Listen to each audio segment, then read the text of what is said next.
Hello everyone, আসসালামু আলাইকুম। এই যে সবাইকে শুভ সকাল। কারণ হচ্ছে আজকে সকালবেলা আমি ঘুম থেকে উঠেছি। এই যে দেখতে পাচ্ছেন, এটা হচ্ছে গ্রামীণ ঘর যেটা বলে আর কি।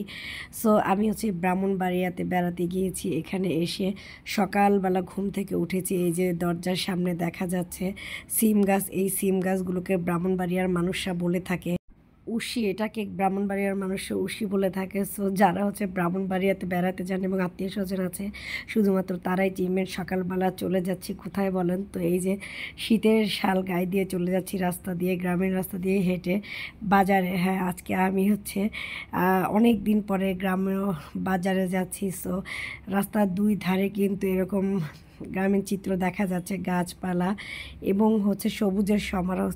হেঁটে হেঁটে যাচ্ছি হচ্ছে গ্রামের বাজারে চলে আসছি। এই যে এটা হচ্ছে গ্রামের বাজার। এসে দেখতেছি যেখানে বাজার শেষ হয়ে গেছে, বাজার ভেঙে গেছে। সো ভোরবেলা হচ্ছে গ্রামের বাজার বসে এবং এই টাইমটাতে আমি ঘুমানো ছিলাম, যেহেতু আমরা জার্নি করে গ্রামে গিয়েছি। সো তরকারি দোকানপত্রগুলো খোলা ছিল, বাট এমনিতে যে আপনার বিভিন্ন ধরনের গ্রাম্য জিনিসপত্র এগুলো হচ্ছে শেষ হয়ে গেছে, বাজার ভেঙে গেছে যেটাকে বলে। এবং এখানে মিষ্টির দোকান রয়েছে, আমরা বাজার করে তারপর হচ্ছে এখানে মিষ্টি খাবো। আমার সাথে রয়েছে এই যে হৃদয়ের টাকলা।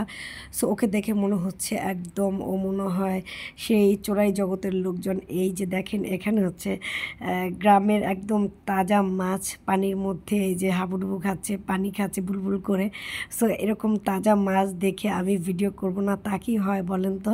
একদম কাছে গিয়ে মাছগুলোকে আমি ভিডিও করলাম এবং মাছগুলো দেখতে সত্যি কথা বিশ্বাস করেন অনেক ভালো লাগতেছিল। কারণ এরকম জীবিত মাছ ঢাকা শহরে আসলে কমই দেখা যায়, যেহেতু ফরমালিনযুক্ত মাছ প্লাস হচ্ছে আপনার বরফ দেওয়া মাছ ঢাকা শহরে বেশি পাওয়া যায়। সো এই যে আমি হেঁটে হেঁটে যখন ভিডিও করছি তখন আশেপাশে সবাই আমার দিকে তাকিয়েছিল। যাই হোক, সো টুকিটাকি বাজার আমরা করে নিয়েছি এবং এরপরে চলে আসছি বাজারের অপর সাইডে।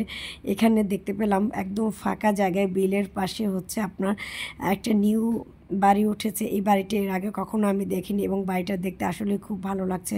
আমি বারবার বাড়িটাকে দেখতেছি আর বলতেছি এটা মনে হয় বিদেশি টাকার করা বাড়ি।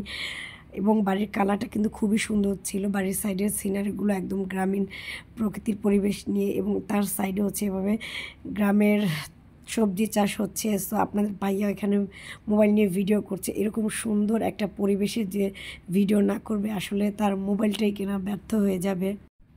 এই ক্ষেতের মধ্যে রয়েছে সরিষা শাক, লাল শাক, ডাঁটা শাক, মূলা শাক, ধনেপাতা ইত্যাদি বিভিন্ন ধরনের শীতকালীন সবজি। এবং আমি একদম খুব কাছ থেকে গিয়ে হচ্ছে এই দেখতে পাচ্ছেন ফুলের ভিডিও করতেছি। আমার কাছে আসলে ফুল খুব ভালো লাগে, হোক সেটা সরিষা ফুল, হোক সেটা মরিচ ফুল, নাই হোক বা সেটা গোলাপ ফুল, যাই হোক ফুল তো ফুলই। সো সত্যি দেখেন একদম কোনো রকম এডিটিং ছাড়া, কোনো রকম মেকআপ ফাউন্ডেশন ছাড়াই হচ্ছে সকালবেলার ভিডিও। আসলে ঢাকা শহরে এরকম সুন্দর ন্যাচারাল পরিবেশের ভিডিও আমাদের একদমই করা হয় না। সো সবাই আমাদের জন্য বেশি বেশি দোয়া করবেন, যাতে করে আমরা যেন এরকম গ্রামে গিয়ে সুন্দর সুন্দর ভিডিও বানাতে পারি। এই যে মুখ বন্ধ করে আছে সেই টাকলা, অবশ্যই কমেন্ট করে জানাবেন আমাদের টাকলাকে কেমন লাগছে।